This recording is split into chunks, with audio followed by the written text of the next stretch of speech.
Olá, ouvintes da Rádio Luz Radiônica. Eu sou a Sandra Coimbra e este é o Café com Literatura. Sejam muito bem-vindos! Os nossos encontros serão semanais, sempre às quintas-feiras, às 17 horas na Rádio Web. E logo após, o programa ficará disponível no canal da Rádio Luz Radiônica no YouTube. Aproveitem e se inscrevam no canal para não perderem a nossa programação. Eu também tenho uma página no Instagram, que é o @leiturasliteratura, e um e-mail para contato, que é o sandra@leituraslitteratura.com.br.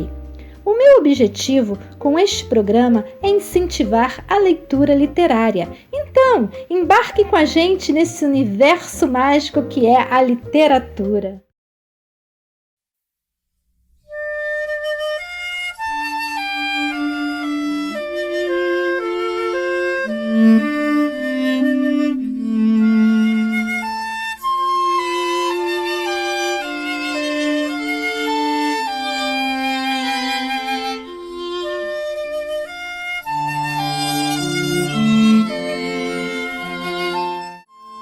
Na literatura, a importância da linguagem, o material que compõe o texto, sobressai na obra de certos autores. Percebemos isso na escrita da Clarice Lispector, que vocês já tiveram a oportunidade de ouvir aqui no programa. Hoje eu trago um outro autor que também tem essa característica, a de explorar a linguagem e trazer novas experiências à narrativa. Estou falando do escritor Guimarães Rosa.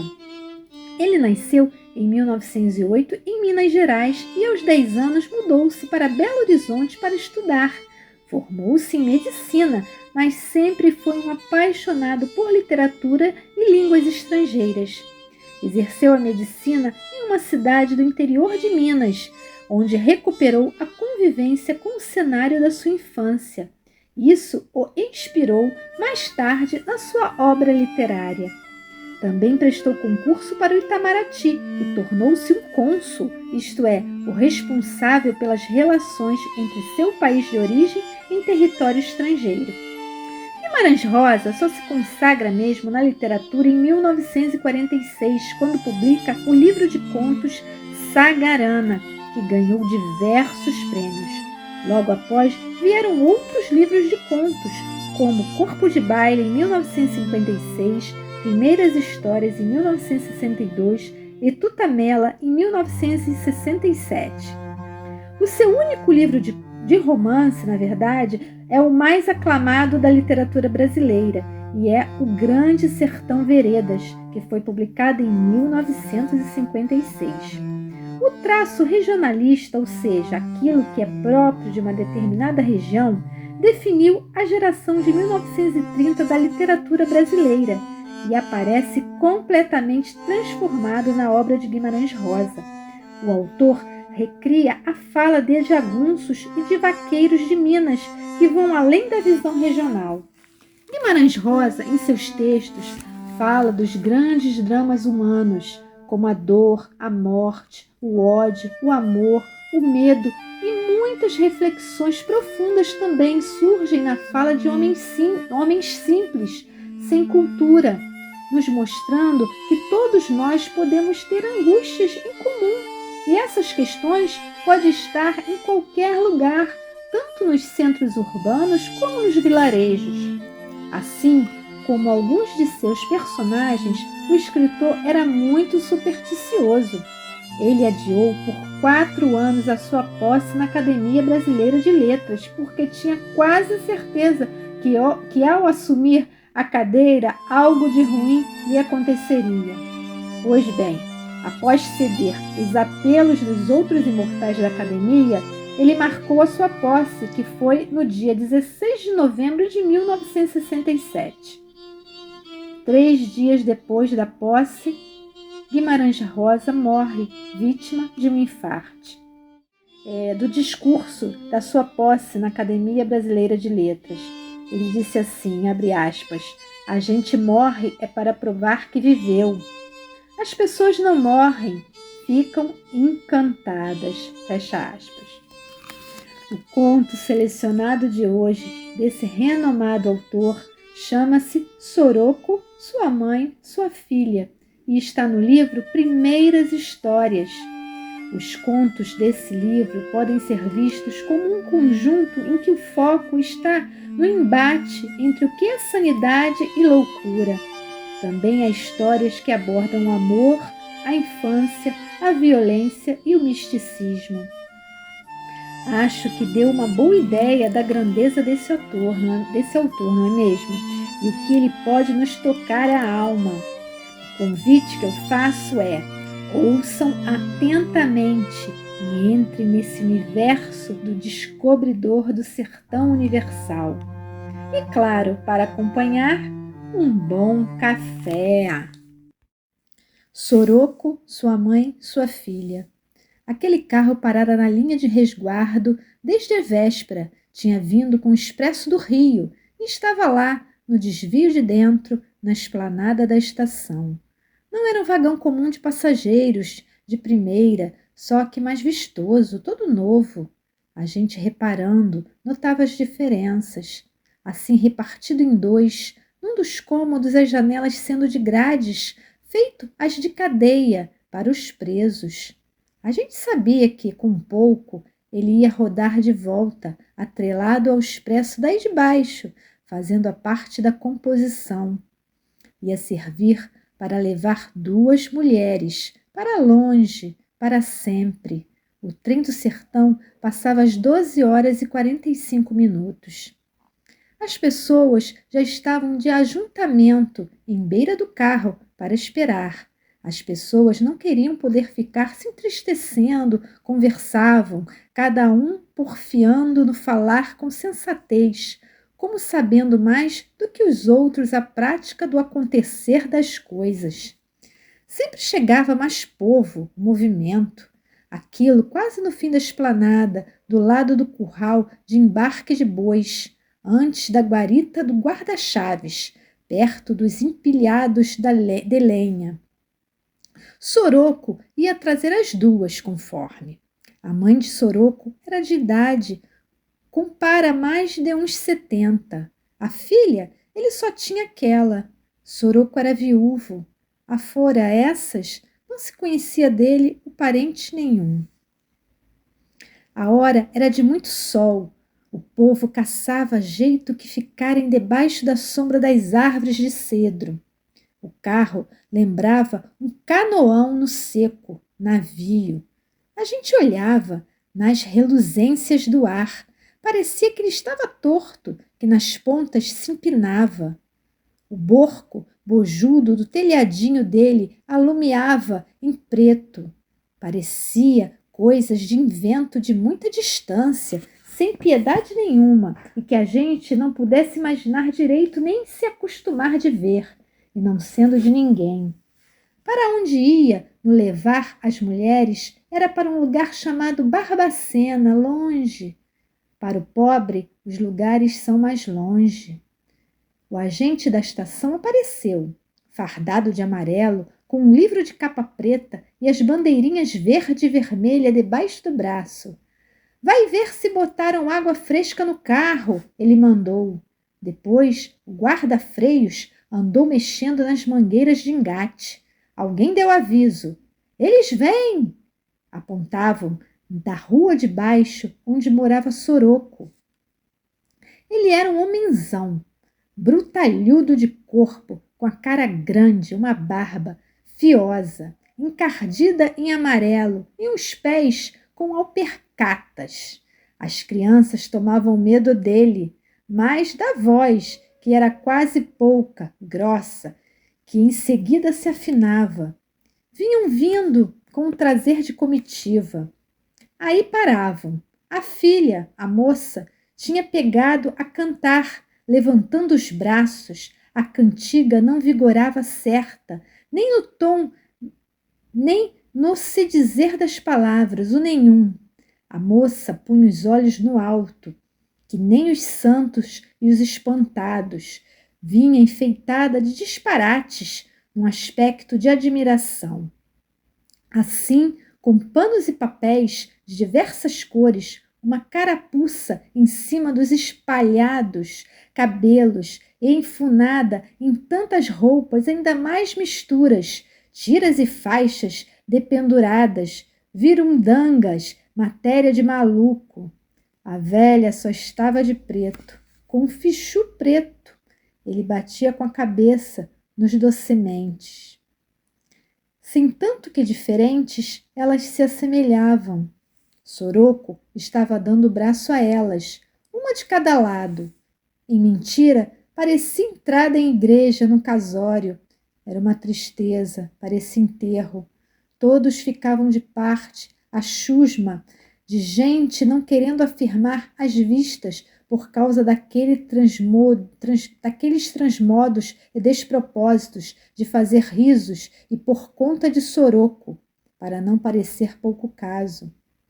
Ele hoje estava calçado de botinas e de paletó, com chapéu grande, botara sua roupa melhor, os maltrapos.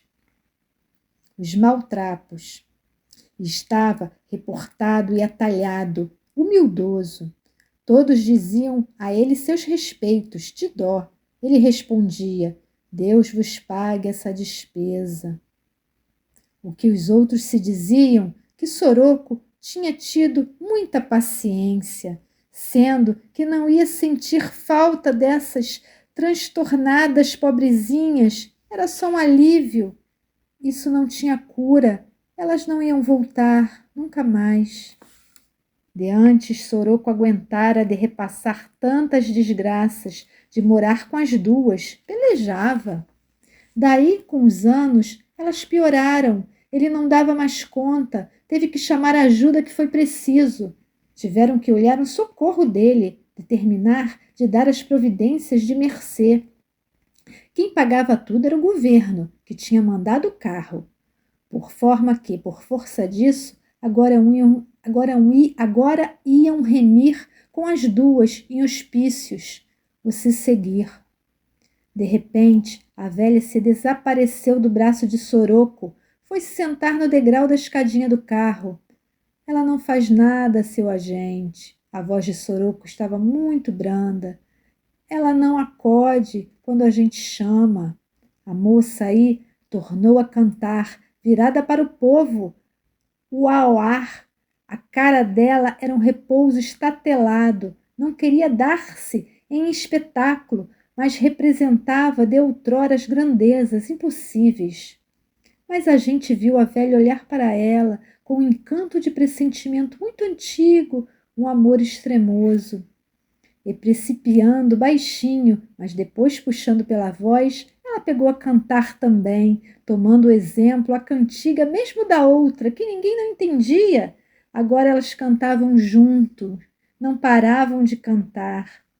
Aí que já estava chegando a horinha do trem, tinham de dar fim aos aprestes, fazer as duas entrar para o carro de janelas enxequetadas de grades. Assim, num consumiço, sem despedida nenhuma, que elas nem haviam de poder entender. Nessa diligência, os que iam com ela, por bem fazer na viagem comprida, era o Nenego, despachado e animoso, e o José abençoado, pessoa de muita cautela. Estes serviam para ter mão nelas em toda a juntura. E subiam também no carro uns rapazinhos, carregando as trouxas e as malas, e as coisas de comer, muitas, que não iam fazer míngua, os embrulhos de pão. Por derradeiro, o Nenego ainda se apareceu na plataforma para os gestos de que tudo ia em ordem, tudo ia em ordem. Elas não haviam de dar trabalhos. Agora mesmo a gente só escutava era o acorçoo do canto das duas, aquela xirimia que avocava, que era um constado de enormes diversidades desta vida, que podiam doer na gente, sem jurisprudência de motivo nem lugar nenhum, mas pelo antes, pelo depois. Soroco. Tomara aquilo se acabasse, o trem chegando, a máquina manobrando sozinha para vir pegar o carro. O trem apitou e passou. Se foi o de sempre. Soroco não esperou tudo se sumir, nem olhou, só ficou de chapéu na mão, mas de barba quadrada, surdo, o que nele mais espantava. O triste do homem lá decretado, embargando-se de poder falar algumas suas palavras. Ao sofrer o assim das coisas, ele, no oco sem beiras, debaixo do peso, sem queixa, exemploso. E lhe falaram: o mundo está dessa forma. Todos, no arregalado respeito, tinham as vistas neblinadas. De repente, todos gostavam demais de Soroco. Ele se sacudiu de um jeito arrebentado, desacontecido, e virou para ir-se embora. Estava voltando para casa, como se estivesse indo para longe, fora de conta, mas parou. Entanto se esquisitou, parecia que ia perder o de si, parar de ser. Assim, num excesso de espírito fora de sentido. E foi o que não se podia prevenir. Quem ia fazer siso daquilo? Num rompido, ele começou a cantar, alteado, forte, mas sozinho para si. E era cantiga, mesma, de desatino, que as duas tanto tinham cantado. Cantava continuamente. A gente se esfriou, se afundou no instantâneo. A gente.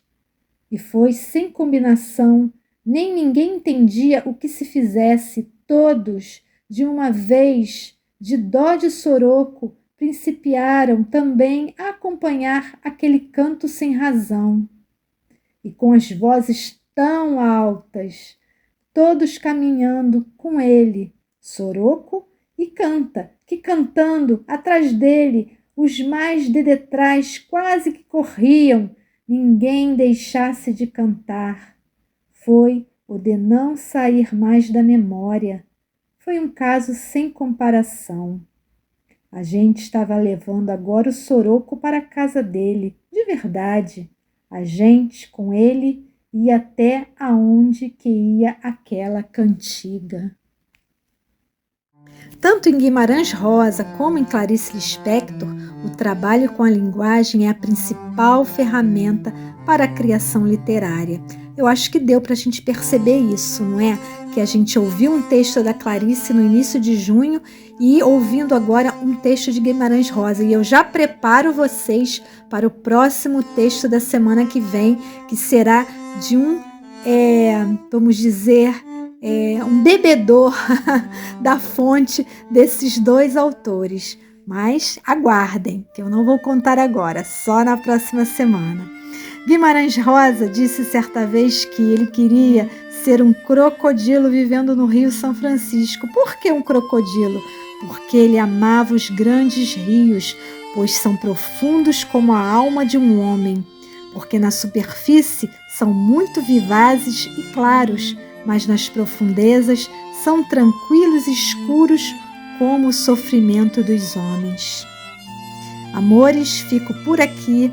Beijos de luz e até o próximo conto da semana que vem.